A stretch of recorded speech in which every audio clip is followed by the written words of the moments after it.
বিশ্বনবী পাগলের মতো একবার হাউজে কাউসারে যাবেন, একবার সিরাতে যাবেন, একবার পুলসিরাতের দিকে, একবার হাউজে কাউসারের দিকে পাগলের মতো দৌড়াতে থাকবেন। তার কোন গুনাহগার উম্মত যাতে জাহান্নামে ঢুকে না যায়, সেদিন কেউ সুপারিশ করতে পারবে না বিশ্বনবী ছাড়া।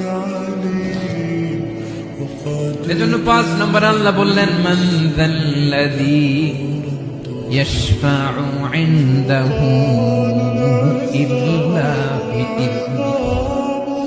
কার সাহস আছে, কার এত বড় বুকের পাটা কিয়ামতের কঠিন দিন আল্লাহর সামনে দাঁড়িয়ে সুপারিশ করবে? কারো ক্ষমতা নেই, কারো ক্ষমতা নাই। বিশ্বনবী সিজদায় পড়ে উম্মতের জন্য কাঁদবেন, সবাই কাঁদবে, নফসি নফসি, আল্লাহ আমারে বাঁচাও, আল্লাহ আমারে বাঁচাও। বিশ্বনবী বলবেন, উম্মতি উম্মতি। বিশ্বনবী আমার জন্য কাঁদবেন, আপনার জন্য।